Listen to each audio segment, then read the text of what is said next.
안녕하세요. 시사고향 프로의 김승률입니다. 자, 21대 국회의원 선거가 다가오고 있습니다. 각 정당들은 이미 총선 모드에 돌입했고 하나 둘씩 인재를 영입하고 있죠. 네, 선거에 어떤 후보를 내는가는 승패를 좌우하는 아주 결정적인 요소입니다.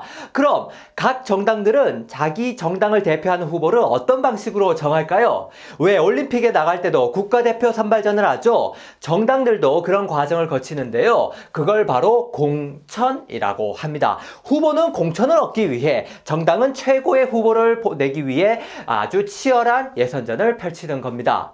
아무리 국가대표 선수라도 부정한 방법으로 뽑히면 국민들의 응원과 지지를 받기 어렵겠죠? 마찬가지로 국민들은 이 공천 과정도 아주 유심히 지켜보고 선거 때 표를 주기 때문에 정당들은 이 과정을 절대 소홀히 할 수 없습니다. 자, 오늘은 다가올 총선을 맞아 이 공천에 대해서 알려드리겠습니다.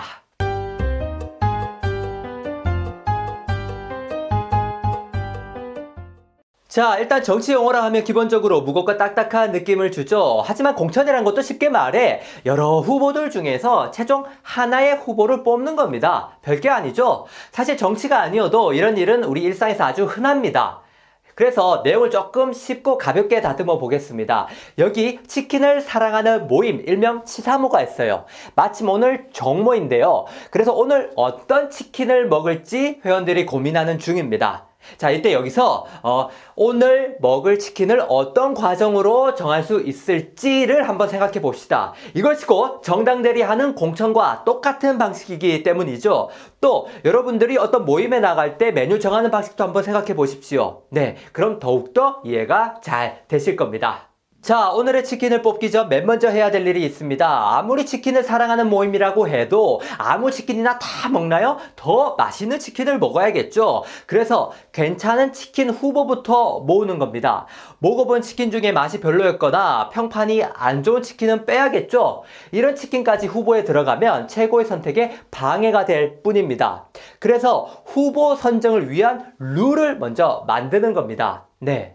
맛있는 치킨은 넣되, 네, 회장이 갑질하는 치킨 브랜드는 제외시키는 이런 조건을 만드는 거죠. 네, 이 룰대로 해서 조건 안에 들지 못하면 후보에도 들 수 없는 겁니다. 정당에서는 이것을 바로 공천 룰이라고 하는데요. 모든 공천의 가장 기본이 되는 매뉴얼이자 최소 조건인 셈이죠. 네, 정당들은 이 공천 룰을 만드는 게 늘 까다로운 문제입니다. 이 공천 룰을 어떻게 만드느냐에 따라서 후보 지망생들의 유불리가 각기 달라지기 때문이죠. 그래서 매 선거철마다 이 공천 룰에서 일찌감치 탈락한 정치인들이 앙심을 품고 탈당해 버린 일이 아주 비일비재했습니다. 난 이 공천 룰에 인정을 못한다, 이런 뜻이지요. 자, 공천 룰을 통해서 여러 치킨 후보들이 올라왔습니다. 오늘은 세 가지 방법의 후보 선정 방식을 소개할 텐데요.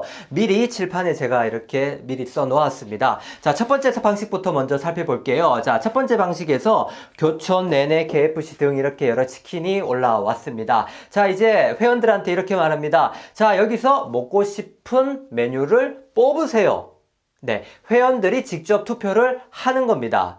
왜 단체 카톡방에 앙케이트 만들어가지고 표 찍게 하게끔 많이들 하죠. 자, 그 중에서 이 세 개로 했더니 가장 표를 많이 받은 메뉴가 나오겠죠. 네. 그러면 그 최다 득표 메뉴가 바로 오늘의 메뉴가 되는 겁니다. 최다 득표가 선정되는 겁니다. 네, 회원들이 투표를 해서 최다 득표로 메뉴가 선정이 된다. 너무 간단하고 깔끔하죠? 네, 실제 이렇게 많이들 하지 않습니까? 그죠? 너무나도 무난하고 일반적인 방식입니다. 네, 이것을 회원들이 직접 투표로 뽑는다고 해서 이것을 당내 경선 방식이라고 합니다. 당내 경선 방식. 당 내 사람들이 경선을 통해서 메뉴를 뽑는다 이거죠. 네, 특징은 없습니다. 너무 일반적이고 무난하죠. 네. 전국에는 현재 250개가 넘는 선거구가 있는데요. 선거에 나가는 정당 후보들의 거의 대부분이 이 방식으로 뽑힙니다. 당원들이, 회원들이 민주적인 선거를 통해서 뽑힌 거기 때문에 결과가 어떻게 나와도 군말할 필요가 없는 바로 일반적인 아주 무난한 대부분의 방식을 하는 게 바로 당내 경선 방식이라고 보시면 됩니다.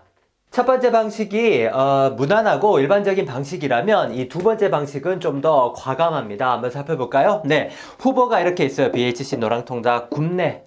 자, 이때 여기서 또 최종 후보를 결정해야 되는데 이때는 투표를 하지 않고 회장이나 지도부가 직접 이 중에서 원픽을 하는 겁니다. 예를 들면 이렇게 후보가 셋이 있는데 오늘은 왠지 BHC 뿌링클을 먹자 하면서 결정을 지도부가 내린다는 거죠. 다른 후보들한테 미안하지만 오늘은 BHC로 먹자. 뿌링클이 맛이 괜찮더라. 이렇게. 그리고 이렇게 후보가 있음에도 불구하고 여기에 없는 메뉴를 선정할 수도 있습니다. 자, 오늘 여기 나온 후보들한테 미안하지만 오늘은 복날이고 하니까 삼계탕을 먹겠다 하면서 또 이렇게 지도부가 결정을 할 수 있단 말이죠. 굉장히 과감하게 말입니다. 근데 자, 이렇게 하는 게 위험 부담이 좀 있습니다. 이게 좋은 메뉴가 될 수도 있고 또 실패할 수도 있잖아요. 그리고 메뉴가 좋든 나쁘든 이런 결정에 잘 따르는 회원이 있을 수도 있지만 또 싫어하는 회원도 분명 있을 수 있습니다. 그래서 굉장히 위험 부담이 큰 방식이라고 볼 수 있는데요. 자, 이렇게 당이 전략적으로 한 판단이라고 해서 이걸 바로 전략공천이라고 합니다. 전략공천. 투표를 하지 않고 후보 중에서 바로 하나를 뽑거나 아니면 후보를 모집하지도 않은 채 후보에도 없는 어떤 후보를 선정할 수 있다 이 말이죠. 지도부의 과감한 전략적 판단 하에서 말이죠.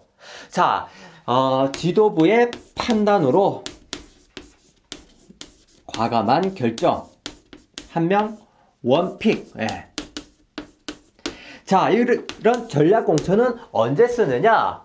두 가지가 있는데요. 자, 첫 번째는 아무도 후보가 없을 때입니다. 이른바 험지에 출마시킬 때입니다. 자, 정당들은 유리한 지역구가 있고 또 불리한 지역구가 있죠. 근데 불리한 지역구라고 해서 선거에 안 나가면 되겠습니까? 싸워보지도 않고 뺏길 수는 없죠. 그래서 당에 있는 아주 막강한 강한 후보를 이 험지로 내보내는 겁니다. 가서 뺏어오라 이거죠. 자, 이렇게 해서 험지 출마시킬 때 이런 전략 공천을 합니다. 물론 정치인들이 그런 험지 출마를 이렇게 썩 내켜 하진 않습니다. 우리 정치인들은 겁이 좀 많기 때문에 이왕이면은 안전하게 당선될 수 있는 것이 가장 좋죠.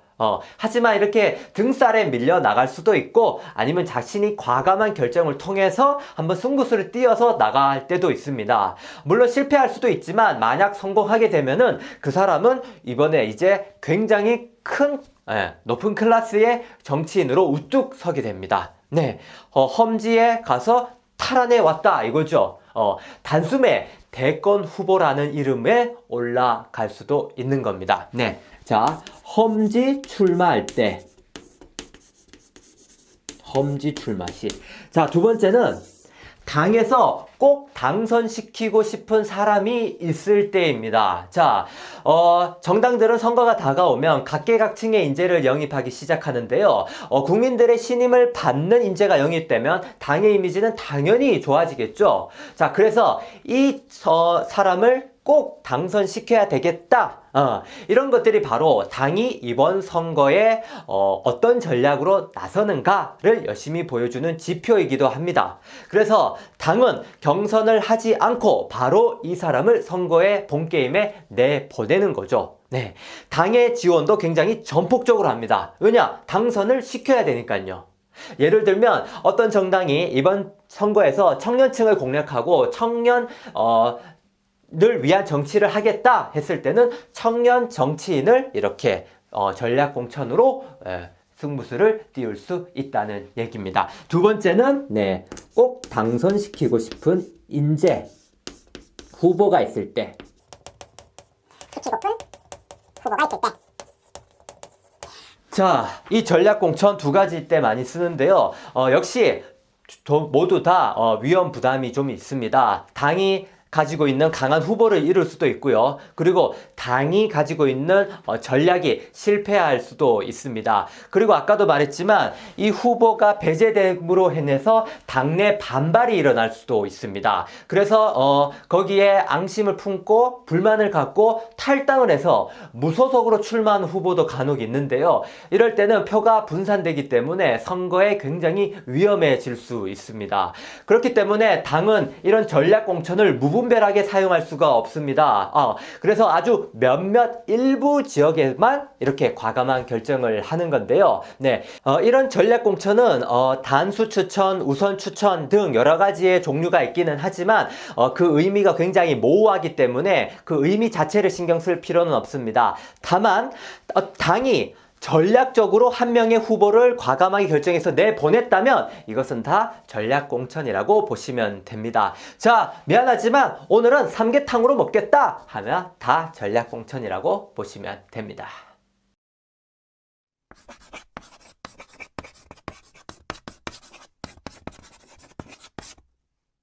자, 이제 마지막 세 번째 방식을 한번 알아볼게요. 첫 번째 방식은 회원들이 직접 투표로 해서 정하는 거라고 했죠. 세 번째는 투표를 누가 하느냐가 조금 독특한 방식입니다. 자, 후보가 이렇게 있어요. 근데 투표를 누가 하느냐? 투표를 회원들은 당연히 합니다. 그리고 거기다가 국민들도 참여한다는 게 독특한 방식인 겁니다. 치사모 메뉴를 정하는데 돈가스 협회 사람이나 한우 사랑단체 회원들한테도 막 물어보는 거예요. 야, 오늘 우리 치사모 치킨 먹을 건데 뭘 먹으면 좋을까? 뭐 좋은 의견이 있어? 뭐 듣는 사람 입장에서는 아니 이걸 왜 우리한테 물어봐? 하면서 생뚱맞을 수 있지만 이렇게 여러 의견을 듣고 정한다는 말이죠. 네, 이렇게 하면 좀 더 괜찮은 후보를 정할 수 있지 않을까 해서 말입니다. 자, 이렇게 하는 거를 바로 국민 참여 경선이라고 합니다. 그리고 좀 어려운 말로 오픈 프라이머리라고도 부릅니다. 자, 첫 번째는 당내 회원들만 투표를 하기 때문에 당내 경선 방식이고, 요거는 회원뿐 아니라 일반 국민들 전체에다가 경선 투표권을 준다고 해서 국민 참여 경선이라고 부른 겁니다. 자, 그럼 이 방법을 정당들이 왜 쓸까요? 장점과 단점이 있습니다. 자, 장점부터 먼저 살펴볼게요. 자, 비록 조작으로 밝혀지기는 했지만 왜 아이돌 멤버도 우리 손으로 직접 뽑으면 데뷔 후에도 지켜보게 되잖아요. 그죠? 내가 업어서 키웠다는 그 생각 때문에. 그죠? 마찬가지로 당 경선 때부터 내가 지지하는 후보가, 응원하는 후보가 있다면 본게임 선거에 나가서도 제가 지지하지 않겠어요? 그죠? 당은 이런 초반 기세를 노리는 겁니다. 그리고 민주사회에서 국민들의 의견을 가급적 많이 들어본다는 건 좋은 취지라고 할 수 있겠죠. 그래서 국민들의 의견 수렴을 높이고 그 다음에 그 초반에 기세를 높일 수 있다는 장점이 있습니다. 자, 근데 사실 이런 장점에 비해서 이 방법은 매번 말만 무성했지 실상 제대로 시행된 적은 없습니다. 아주 큰 문제가 있기 때문인데요. 일단 비용이 굉장히 많이 듭니다. 단점. 비용이 많이 듭니다. 당원뿐 아니라 일반 국민들도 투표권을 주면서 투표할 수 있게 해줘야 되는데 이게 다 돈인 셈이죠. 실제로 선거 때 돈 많이 드는데 초반 예선 전부터 이렇게 돈을 많이 투입하면 본게임 가서 실탄 떨어지면 어떡합니까? 그죠? 그리고 막상 했더니 기대보다 국민적 관심이 못 미쳐요. 그럼 돈만 날리는 거예요. 예. 이러면은 굉장히 당 입장에선 타격이 크겠죠. 그리고 무엇보다 가장 큰 문제점은 바로 이겁니다. 치사모에서 다른 모임들한테도 메뉴를 물어본다고 했죠. 근데 어떤 사람이 나는 치킨을 되게 싫어해. 근데 나한테 막 물어보네? 나 치킨 싫어하는데 너희도 맛있는 치킨 먹지 마 하면서 이른바 역선택을 할 수 있다는 말이죠. 역선택. 내가 별로 응원하고 좋아하는 것도 아닌데 이걸 선택해서 여론을 흐트려 놓는 겁니다. 사실 당이라는 게 비슷한 철학과 원칙으로 모인 집단이죠. 근데 이 사람 저 사람 다 들어오면은 과연 그 당의 정신을 잘 대표하는 사람이 뽑힐 수 있을까? 이게 장담하기 어렵죠. 그러니까 이런 좋은 취지에도 불구하고 실상은 그렇지 않다 보니까 매번 말만 무성할 뿐 제대로 시행된 적이 없는 게 바로 이 국민 참여 경선이라는 제도입니다. 단점, 비용이 많이 들고 여론이 왜곡될 수가 있다. 네. 그런데도 이 말 매번 나옵니다. 이번에도 아마 그럴 거예요. 어떤 당에서 이거 한번 해보겠다라고 말을 띄울 겁니다. 그러면 관심은 좀 쏠려요. 좀 신기하긴 하거든요. 네, 그치만 아마 이번에도 제대로 하지는 않을 겁니다.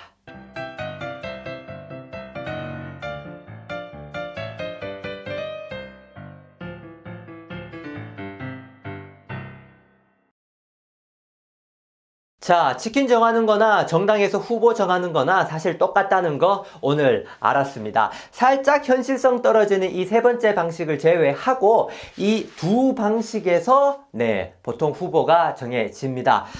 우리나라에 엄청 많은 지역구가 있는데요. 이렇게 막 대부분의 지역구는 이 경선 방식으로 후보가 정해지고 몇몇 일부 지역만 이 전략 공천을 통해서 후보가 올라온다고 설명드렸습니다. 비록 소수이긴 하지만 언론의 관심과 국민적 기대는 이 전략 공천에 더 많이 쏠려 있습니다. 왜냐하면 당의 주관적 전략과 판단을 더 여실히 볼 수 있는 게 바로 이 전략 공천이기 때문이죠. 앞으로 이 전략 공천에 관한 뉴스가 많이 나올 겁니다. 자, 우리 지역구에 어떤 후보가 어떤 방식으로 올라오는지 알면 총선을 조금 더 재밌게 즐길 수 있지 않겠습니까? 자, 오늘 공천의 모든 것에 대해서 알려드렸습니다. 저는 여기서 인사를 드리겠고요. 저는 다음 영상에 또 뵙겠습니다. 여러분, 안녕히 계세요.